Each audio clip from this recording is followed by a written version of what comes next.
행복한 성도 59번째 시간 평가 3이라는 제목으로 하나님 말씀 나누겠습니다. 역사학자 토인비는 사람을 인생을 세 종류로 나누었는데 배를 타고 항해하는 것에 비유하여 설명하였습니다. 첫 번째 사람은 배가 어디로 가는지 전혀 관심 없는 사람입니다. 오로지 배 안에서 먹고 즐기고 마시면서 그 일에만 관심이 있는 사람입니다. 먹을 것이 있으면 행복해하고 먹을 것이 없으면 불평해하고 불행해하는 사람입니다. 이 배가 어디로 가는지에는 관심이 도무지 없는 사람, 첫 번째입니다. 두 번째 사람은 주변 경치를 구경하는 일에 관심 많은 사람이라고 합니다. 이 사람은 날씨가 화창하고 경치가 좋은 곳을 지나가면 즐거워하다가도 경치가 나쁘고 날씨가 궂으면 원망과 불평하는 사람입니다. 이 사람도 배가 어디로 가는지에는 관심이 없는 사람이라고 합니다.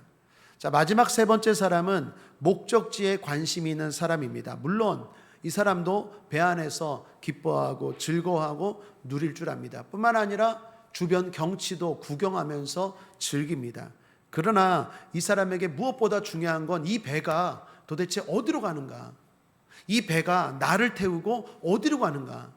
목적지에 관심이 많아요. 그리고 그 목적지를 생각하면서 자기를 점검하는 사람이라고 합니다. 역사학자 토인비가 이렇게 세 가지 종류로 인생을 나누었는데, 그렇다면 거기에 비추어서 성도는 몇 번째에 해당할까요? 세 번째에 해당하는 사람입니다. 우리는 우리 인생의 배가 어디로 가는지를 알고 있는 사람입니다. 죽으면 끝이 아닙니다. 죽음 이후에 심판이 있습니다. 죽음 이후에 저와 여러분에게는 예수를 말미암아 천국이 기다리고 있는 줄 믿습니다. 그러므로 우리는 하루하루 믿음으로 사는 것입니다. 우리의 삶을 돌아보고 우리의 삶을 점검하면서 우리가 잘 목적지로 향하고 잘 가고 있는지 생각하고 돌아보는 사람인 줄 믿습니다. 흔히 하는 말 가운데 바다색은 하늘색이 결정한다라고 말합니다. 바다가 왜 파란지 아십니까? 하늘이 파랗기 때문입니다. 우리 인생의 평가는 하나님이 평가하십니다. 하나님의 평가가 중요합니다. 내가 생각하는 나가 중요한 게 아니라, 사람들이 나에 대한 생각이 중요한 게 아니라, 진짜 중요한 건 하나님이 나를 어떻게 생각하느냐가 중요합니다. 바라기는 부디 저와 여러분 하나님 앞에 인정받고 칭찬받는 인생 되시기를 주님의 이름으로 축복합니다. 오늘은 평가 세 번째 시간으로 버가모 교회입니다. 첫째로 교회입니다. 버가모 도시에 사는 사람들은요, 자긍심이 대단히 강했습니다. 이유는 먼저 신전 때문입니다. 이 버가모라는 도시에는요, 신전이 어마어마하게 많았어요. 여러분, 그리스 신화 같은 데 보면 많은 신들이 있지 않습니까? 제우스라든지 헤룬이라든지 아데나라든지 세라피스 등 아주 많은 신전들이 여기 버가모에 있었습니다. 그리고 치료하는 신으로 뱀을 섬기는 신전도 있었습니다. 당시에는요, 뱀을 치료하는 신으로 여겼습니다.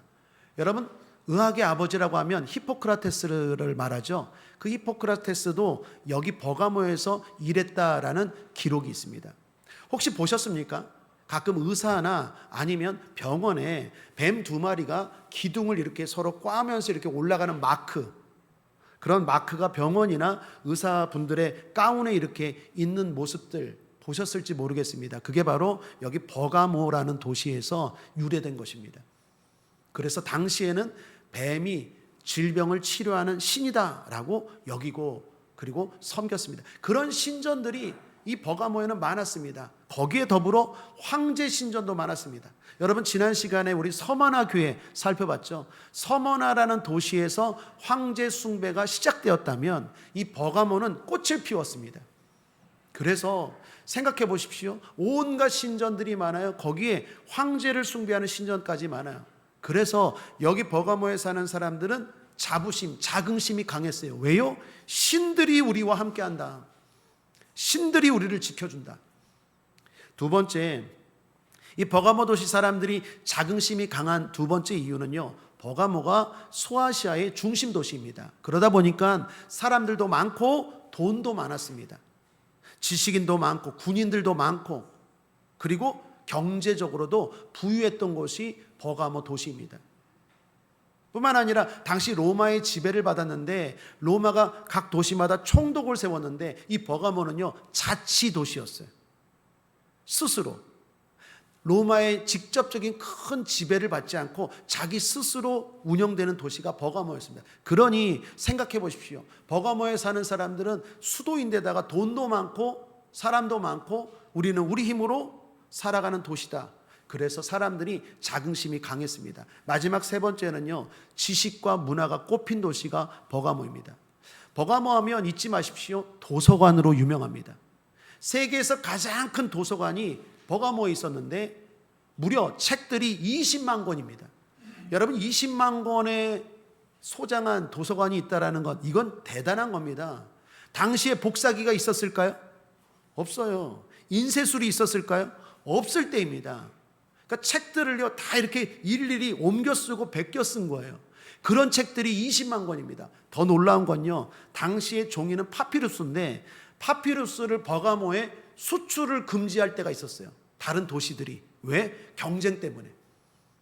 그래서 거기에는 파피루스를 공급하지 않겠다. 이로 인해서 버가모 사람들이 고민하고 연구하고 개발해서요 자체적인 종이를 만들어냈는데 그게 바로 양의 가죽이나 소의 가죽에다가 글을 쓰는 그 버가모 퍼포먼치라는 게 그게 바로 양피지가 여기서 비롯됐습니다. 그 새로운 종이까지 만들 정도로 이 대단으로 지적인 분들이 버가모 사람들입니다. 이처럼 버가모 하면 그 도시 사람들은요 힘이 많은 도시예요. 우리는 힘이 많아, 신전이 많아, 영적인 힘을 가졌어, 수도이자 자치도시야, 권력과 경제력에 힘이 있어, 문화와 예술이 꽃피었고 세계적인 도서관과 우리는 종이까지 개발한 도시야, 사람들이야. 지식의 힘입니다. 영역, 권력, 재력, 지력, 이 모두를 가진 도시가 버가모 도시. 자, 그런 도시에 주님은 교회와 성도들에게, 그 속에서 신앙생활하는 사람들에게 어떻게 등장하셨을까요? 12절입니다. 함께 읽어보겠습니다. 시작. 버가모 교회 사자에게 편지하기를 좌우에 날선 검을 가진 이가 가라사대. 자, 어떻게 등장합니까? 여러분, 지난 시간에 나누었던 서머나 교회나 그 전 시간에 나눴던 에베소 교회에 나타나신 주님과 달라요. 버가모 교회에 나타나신 주님은 좌우에 날선 검을 가진 이로 등장하십니다. 검은 당시에 힘을 상징합니다. 무슨 말입니까? 세상의 모든 힘을 가지신 하나님이 교회에 계시다라는 거예요. 그러므로 성도들아, 세상의 힘에 두려워하지 말라. 뿐만 아니라 거기에 기죽지 말라요. 모든 힘을 가지신 주님이 교회에 계십니다. 여러분 믿습니까? 시편 기자는 이렇게 말합니다. 시편 11편 14절에 여호와께서 그 성전에 계시니 여호와의 보좌는 하늘에 있으며 그 눈이 인생을 통촉하시고 그 안목이 저희를 감찰하시다. 주님이, 하나님이, 예수 그리스도가 여기에 계신 줄 믿습니다. 하박국 선지자도 말합니다. 하박국서 2장 20절에 오직 여호와는 그 성전에 계시니 온 천하는 그 앞에서 잠잠할지니라. 그러므로 우리는 그 어떤 힘이 아니라 주님을 의지해야 합니다. 여러분, 교회에 어떻게 오셨습니까? 어떤 마음으로 오셨습니까? 세상의 모든 힘을 다 가지신 주님 앞에 기대하는 마음으로 나온 줄 믿습니다. 그 주님을 의지하고자 나온 줄 믿습니다. 버가모 도시에 사는 성도들에게 주님이 이걸 가르쳐 준 거예요. 사람들이 힘이 있다고 말하느냐? 거기 기죽지 마라. 진짜 힘은 내가 가지고 있고 너희들이 섬기는 성전의 교회에 내가 있다. 오늘 저와 여러분도 그 주님을 의지해야 될 줄 믿습니다. 시편 146편 3절 5절에 방백들을 의지하지 말며 도울 힘이 없는 인생도 의지하지 말지니 그 호흡이 끊어지면 흙으로 돌아가서 당일에 그 도모가 소멸하리로다. 야곱의 하나님으로 자기 도움을 삼으며 여호와 자기 하나님에게 그 소망을 두는 자는 복이 있도다. 복 있는 여러분 되시기를 축복합니다. 에레미야 17장 5절 8절에 나 여호와가 이같이 말하노라 무릇 사람을 믿으며 혈육으로 그 권력을 삼고 마음이 여호와에게서 떠난 그 사람은 저주를 받을 것이라. 그는 사막의 떨기나무 같아서 좋은 일에 오는 것을 보지 못하고 광야 간조한 곳 건건한 땅 사람이 거하지 않는 땅에 거하리라. 그러나 무릇 여호와를 의지하며 여호와를 의뢰하는 그 사람은 복을 받을 것이라. 그는 물가에 심기운 나무가 그 뿌리를 강변에 뻗치고 더위가 올지라도 두려워 아니하며 그 잎이 청청하며 가무는 애에도 걱정이 없고 결실이 그치지 아니함 같으리라. 사랑하는 여러분, 걱정이 없고 결실이 그치지 않는 인생 되시기를 주님의 이름으로 축복합니다. 둘째로 칭찬입니다. 이 교회 성도들은 어떤 칭찬을 받았을까요? 핍박입니다. 핍박에 굴하지 않았어요. 13절입니다. 내가 어디 사는 것을 내가 아노니 거기는 사단의 위가 있는 데라. 내가 내 이름을 굳게 잡아서 내 충성된 증인 안디바가 너희 가운데 곧 사단에 거하는 곳에서 죽임을 당할 때에도 나를 믿는 믿음을 저버리지 아니하였도다. 할렐루야. 사랑하는 여러분, 주님은 우리가 어디 사는지 아십니다. 그 말은 우리가 어떤 상황에서 어떻게 신앙생활하는지 주님은 아세요. 버가모 도시에 사는 성도들은요, 신앙 때문에 엄청난 핍박을 받았습니다. 주님이 말하기를 너희들은 사단의 위가 산다라고 말할 정도입니다. 이게 위라는 말이 헬라어로 드로노스인데, 드로노스를 번역했는데 쉬운 의미로는 보좌입니다. 보좌. 사단의 보좌 위에 산다라는 거예요. 그 말은 사단의 중심부에 산다라는 거예요. 그 정도로 핍박이 심했다라는 거예요. 가장자리가 아니라 사단이 역사하는 바로 그 중심부에 살았으니 얼마나 예수 믿는 것 때문에 핍박이 많았을까요? 교회 가는 것 때문에, 신앙생활하는 것 때문에, 예배드리는 것 때문에 엄청난 핍박이 많았어요. 심지어 죽는 사람도 있습니다. 여기 안디바라고 주님이 말하는데, 사랑하는 여러분 축복합니다. 주님이 기억하는 이름, 기억하는 인생 됩시다. 주님이 안디바라고 딱 말하면서, 안디바가 순교할 때도 어떻게 했다고요? 너희가 그걸 보고도 믿음을 버리지 않았대요.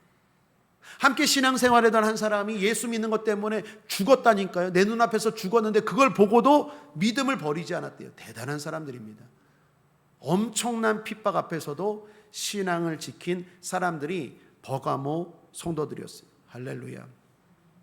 과거에 제가 선교할 때 북한의 그 꽃제비들을 봤어요. 참 도전받았습니다. 어린 아이들인데 얼마나 신앙생활을 잘하고 순수하게 주님을 섬기는지 매일매일이 눈물이었어요. 제가 중국 선교할 때, 태국 선교할 때, 또 지난번에 모로코 갔다 왔을 때 그 어려운 가운데서도 신앙생활하는 분들을 보면서 제가 참 도전을 받았어요. 하나님 말씀합니다. 어디에 사는지 내가 아노라. 여러분, 그런 선교지뿐만 아니라 우리가 세상이 선교지 아닙니까? 세상에서 여러분 예수 잘 믿으면 어떤 일이 일어날까요? 미움을 받습니다. 예수님이 하신 말씀이에요. 요한복음 15장 18, 19절 함께 읽어볼까요? 시작. 세상이 너희를 미워하면 너희보다 먼저 나를 미워한 줄을 알라. 너희가 세상에 속하였으면 세상이 자기의 것을 사랑할 터이나 너희는 세상에 속한 자가 아니요 도리어 세상에서 나의 택함을 입은 자인 거로 세상이 너희를 미워하느니라. 여러분, 세상이 여러분 미워할 때 위로받으시길 바랍니다. 내가 주님 잘 믿고 있구나. 주님께 속해 있구나. 세상에 속해 있으면 미워하지 않아요. 그런데 주님께 속해 있기 때문에, 마귀가 공중것에 다스리는 마귀가 다스리는 세상에 속해 있기 때문에 미워하지 않아요. 그러나 우리는 그 세상과 다른 주님에게 속해 있기 때문에 미움받습니다. 우리 주님도 미움받고 십자가에 달려 죽으시지 않았습니까? 지금이 그 고난의 기간을 기억하는 사순절 아닙니까? 저도 군 생활할 때요, 엄청 머리를 두드러 맞았어요. 밥 먹을 때마다. 왜요? 예수 믿는 사람들은 밥 먹기 전에 뭐 합니까? 씻기도 하십니까? 씻기도 하는데 그걸 고참들이 유독 그걸 못마땅해. 여러분, 제가 씻기도 한다고 해서 그분들 뭐 건강이나 미래에 무슨 해가 됩니까? 그런데 밥맛 떨어진다고 머리를 얼마나 때리는지.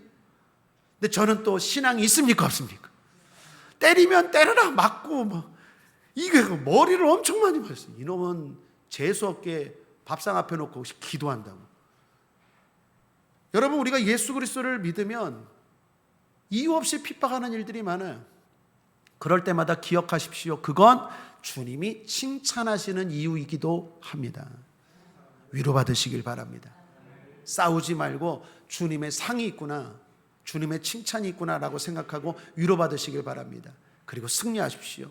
주님 말씀합니다. 함께 읽죠. 요한복음 16장 33절입니다. 시작. 이것을 너희에게 이름은 너희로 내 안에서 평안을 누리게 하려 함이라. 세상에서는 너희가 환난을 당하나 담대하라. 내가 세상을 이기었노라 하시니라. 저 여러분도 이길 수 있게 되길 바랍니다. 저는 히브리서 11장을 읽을 때마다 이 부분이 참 마음에 와닿습니다. 히브리서 11장 35, 38절입니다. 또 어떤 이들은 더 좋은 부활을 얻고자 하여 악형을 받되 구차히 면하지 아니하였으며, 또 어떤 이들은 희롱과 채찍질 뿐 아니라 결박과 옥에가 치는 시험도 받았으며, 돌로 치는 것과 톱으로 켜는 것과 시험과 칼에 죽는 것을 당하고 양과 염소의 가죽을 입고 유리하여 궁핍과 환난과 학대를 받았으니 이런 사람은 세상이 감당치 못하도다. 한번 따라하겠습니다. 이런 사람은 세상이 감당치 못하도다. 저 여러분이 그렇게 신앙생활할 수 있는 용사와 같은 신앙인들 되길 바랍니다.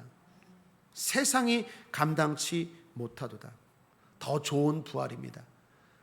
똑같이 천국이 아니라 더 좋은 천국이 있어요. 옛날에 북한에서 탈북한 탈북자들과 상담을 하는데 그분들이 이렇게 말하더라고요. 북한에서 나가기만 하면 될 줄 알았는데 한국에 오니까 더 힘들대요. 왜요? 한국에 오니까 잘 사는 사람들과 못 사는 사람들이 너무나 격차가 크다라는 거예요. 목표가 무조건 남한인데 남한에 와보니까 그렇지 않다라는 생각이 바뀌었다라는 거예요. 잘 살아야 되겠구나. 여러분, 천국도 마찬가지입니다. 똑같이 천국이 아니에요. 더 좋은 천국, 더 좋은 부활이 있어요. 국제한문예계 성도님들은 믿음 생활 잘 하시고 하나님 앞에 그러한 천국, 그러한 부활을 경험하시기를 주님의 이름으로 축복합니다. 어떤 핍박, 큰 핍박이든 작은 핍박이든 이기시길 바랍니다. 그게 나에게 더 좋은 부활, 더 좋은 미래를 준비하는 일일 것입니다. 핍박이 있다고 쉽게 포기하지 마십시다. 세 번째로 책망입니다. 버가모 교회 성도들은 핍박은 잘 이겼는데 한 가지 아쉬운 게 유혹에 무너졌어요. 14, 15절입니다. 이것도 함께 읽어볼까요? 시작. 그러나 내게 두어 가지 책망할 것이 있나니 거기 내게 발람의 교훈을 지키는 자들이 있도다. 발람이 발락을 가르쳐 이스라엘 앞에 올무를 놓아 우상의 제물을 먹게 하였고 또 행음하게 하였느니라. 이와 같이 내게도 니골라당의 교훈을 지키는 자들이 있도다. 여기 주님이 버가모 교회 성도들을 책망하면서 두 가지 이야기를 하죠. 발람과 니골라동, 둘 다 유혹을 상징합니다. 그러니까 발람 이야기를 간략하게 소개하면 민수기 22장에서 25장에 나오는 이야기입니다. 이스라엘 백성들이 출애굽했을 때 하나님이 이스라엘과 함께 하셨죠. 그래서 주변 나라들이 이스라엘을 두려워했어요. 특별히 그 중에 모압이라는 나라의 왕 발락이 있었어요. 발락. 그 발락이 저 이스라엘을 괴롭히고 그리고 물리치고 싶은데 우리 힘으로 안 되는 거예요. 어떻게 할까 고민하다가 당시에 유명한 선지자 발람, 비슷하죠? 발람이라는 선지자가 있었어요. 그 선지자를 초청합니다. 그리고 말합니다. 발락 왕이 저 이스라엘을 좀 저주해달라고, 저 이스라엘을 좀 안되게 실패하게 저주해달라고 저주 기도를 부탁합니다. 그래서 발람이 이스라엘을 저주하러 가려고 하는데 그날 밤에 주님이 나타나셔서 이스라엘을 저주하지 마라, 보호하세요. 사랑하는 여러분, 주님이 저와 여러분 보호하시는 줄 믿습니다. 저는 내 백성이다, 내 자녀들이다, 저주하지 마라 발람아 말하는 거예요. 그래서 발람이 저주하지 않아야 되잖아요. 하나님의 말씀을 들었으니까. 그런데 저주하지 않으려고 하는데 발락 왕이 돈을 제시하네. 황금을 제시하는 거예요. 엄청난 황금으로 유혹하는 거예요. 황금으로 유혹해도 발람 선지자가 저주하면 됩니까 안 됩니까? 안 되죠. 그런데 하나님께 다시 물어요. 묻는다라는 건 마음이 흔들린다는 거죠. 또 하나님이 은혜를 베푸셔서 사랑을 베푸셔서 발람에게 이렇게 말합니다. 그러면 발람아 가기는 가되 저주는 하지 말고 오히려 축복하라 라고 말해요. 그래서 발람 선지자가 갑니다.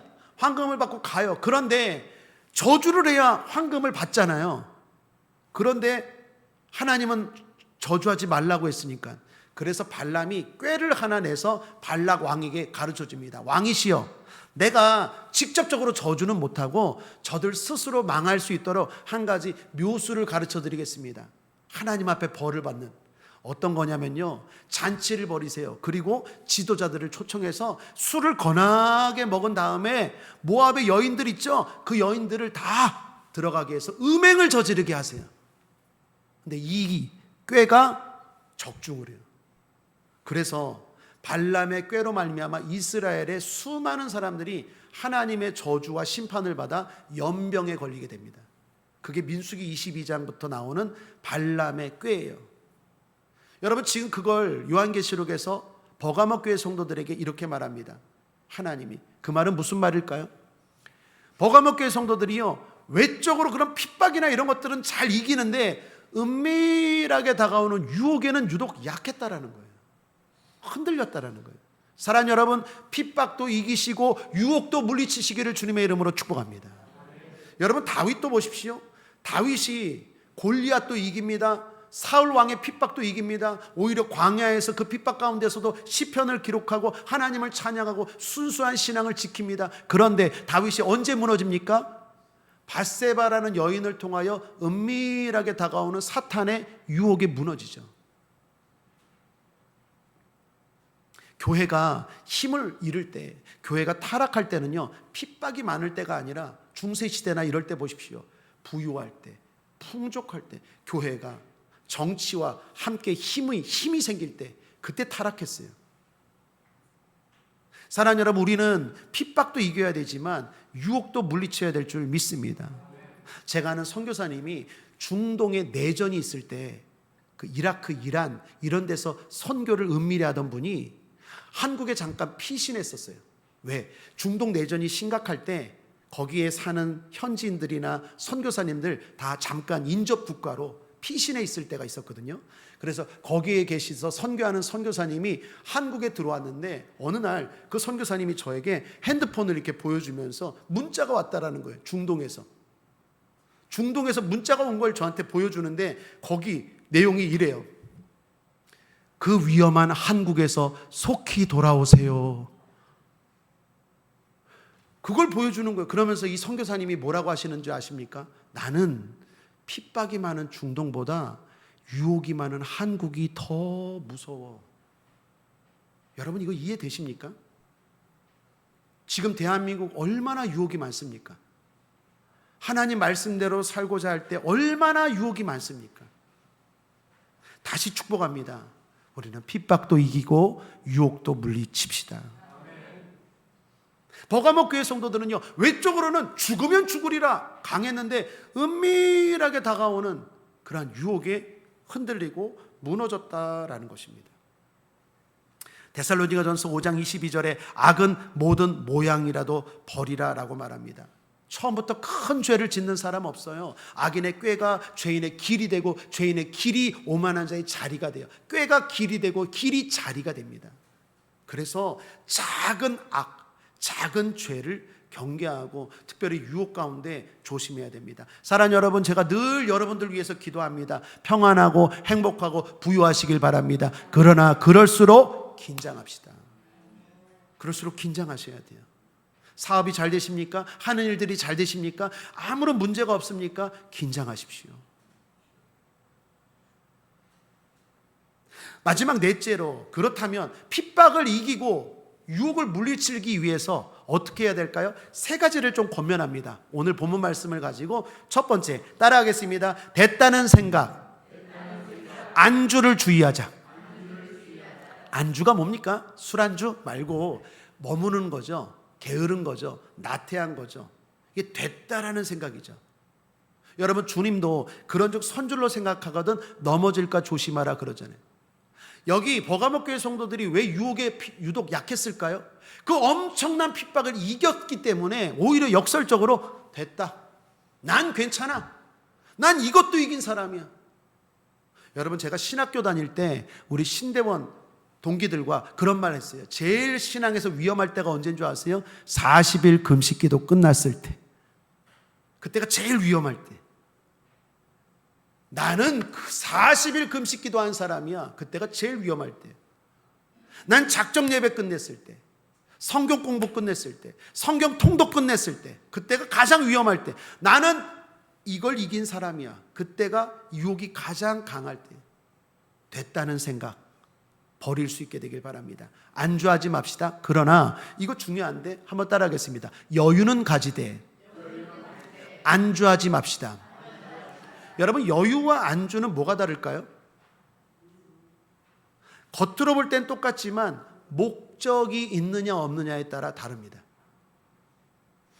여유는 목적 있는 쉼, 일종의 충전입니다. 안주는 목적 없는 빈둥빈둥 게으름이에요. 여러분, 예를 들어 바울은 여유가 있습니까 없습니까? 성경에 나오는 바울의 모습을 보면 여유가 있습니까 없습니까? 여유가 있어요. 어떻게 하느냐? 감옥에 가 있는 자기가 성도들에게 말합니다. 기뻐하라, 항상 기뻐하라, 아무것도 염려하지 말고 오직 기도와 간구로 하나님께 아뢰라. 빌립보서 옥중서신 아닙니까? 여러분, 바울 서신 읽어보십시오. 바울이 조급한 게 보입니까? 전혀 조급함이 없어요. 그 엄청난 핍박과 어려움을 당해도 조급함이 없어요. 늘 여유가 있어요. 사랑하는 여러분, 여유를 가지고 사시길 바랍니다. 두려워하지 마십시오. 걱정하지 마십시오. 염려하지 마십시오. 하나님이 지켜주시고 하나님이 함께 하십니다.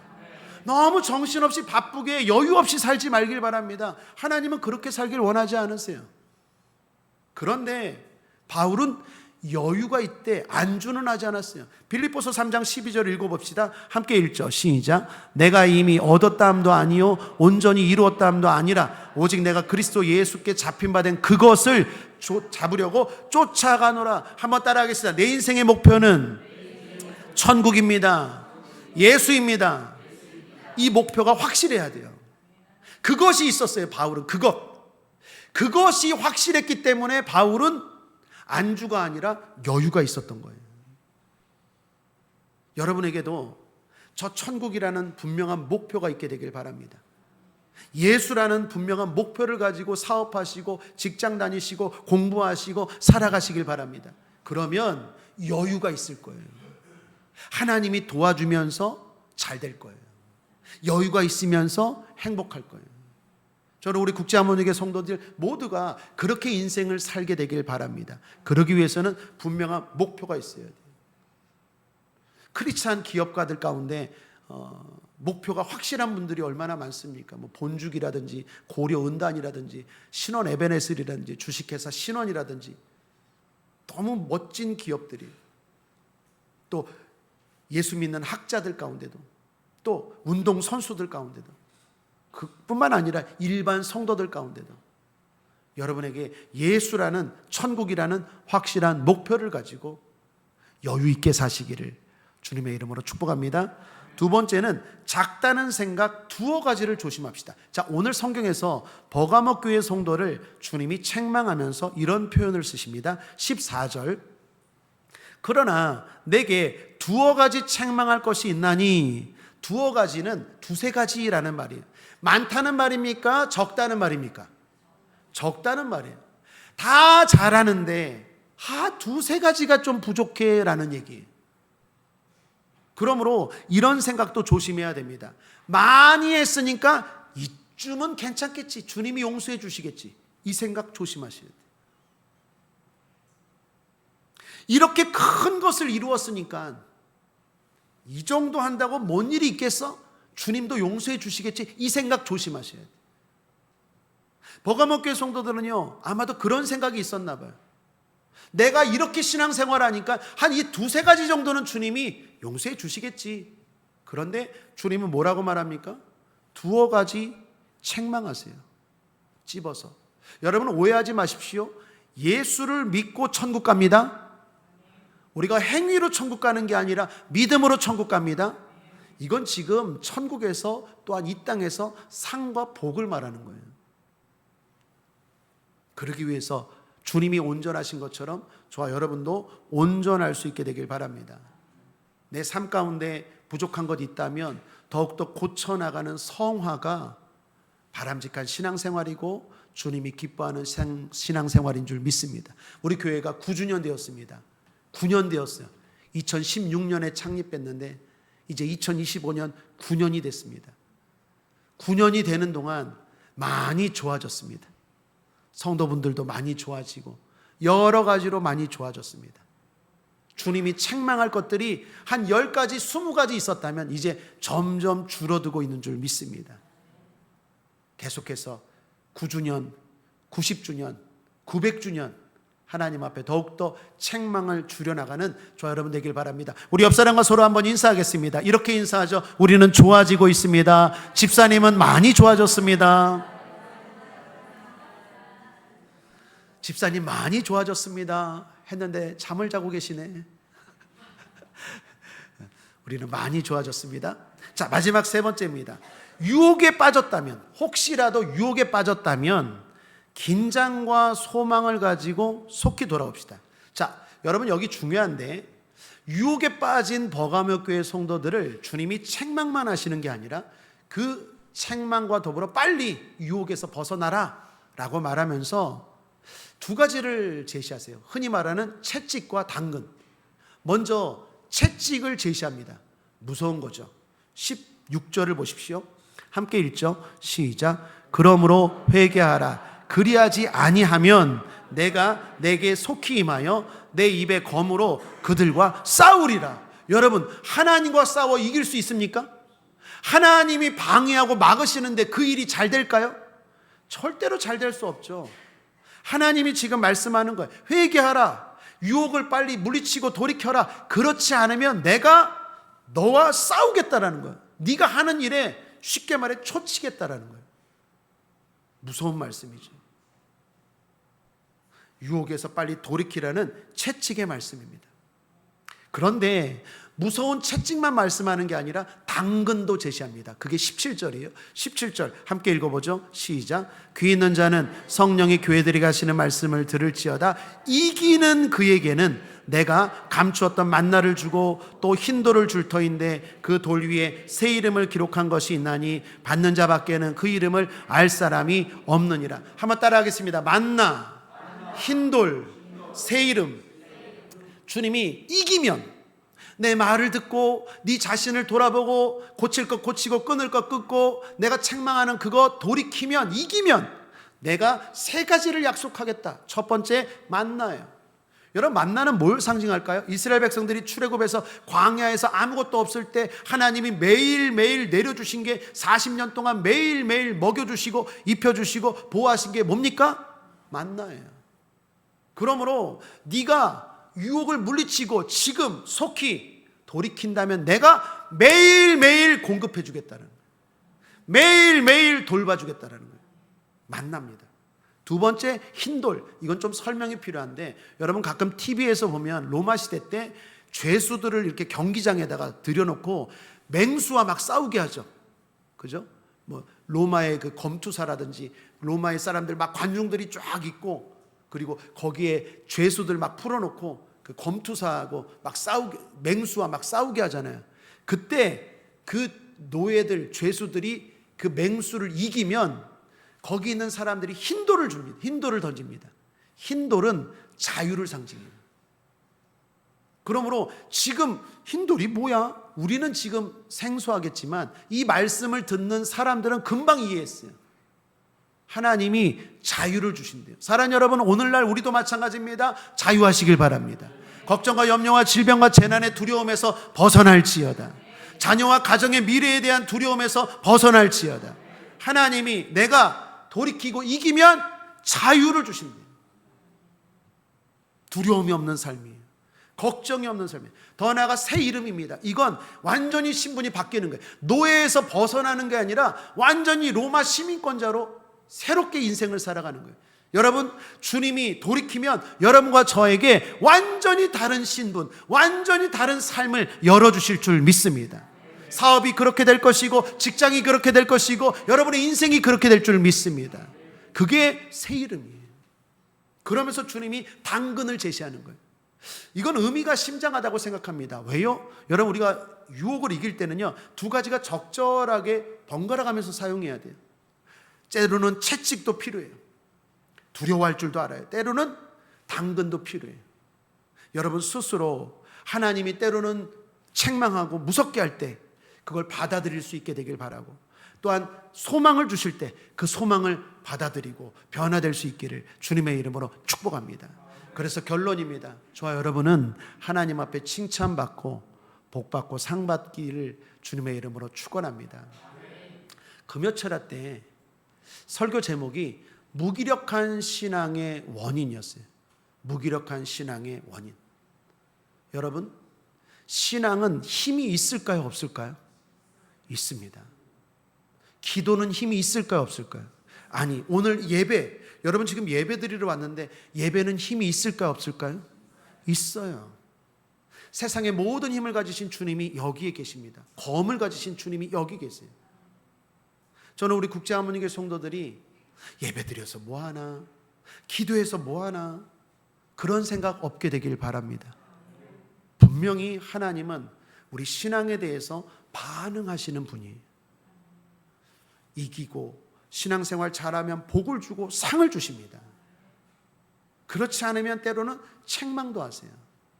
하나님이 막 방해도 하세요. 싸우세요. 그러므로 신앙은 실제적이라는 것 기억하고 여러분 모두가 승리하시기를 거듭 주님의 이름으로 축복합니다. 말씀을 정리합니다. 함께 읽어보죠. 시작. 행복한 성도 59번째 시간으로 평가 3이라는 제목으로 버가목 교회를 통하여 은혜를 나누었습니다. 세상이 힘 있는 것처럼 보이지만 진정한 힘은 교회에 계신 주님입니다. 주님은 모든 힘, 특별히 죽음 이후에 구원에 이르게 하는 힘까지 가지신 분입니다. 그래서 우리는 무엇보다 누구보다 주님을 의지해야 합니다. 주님을 의지하고 핍박을 이깁시다. 또한 유혹에 주의합시다. 예수 승리! 기도하겠습니다.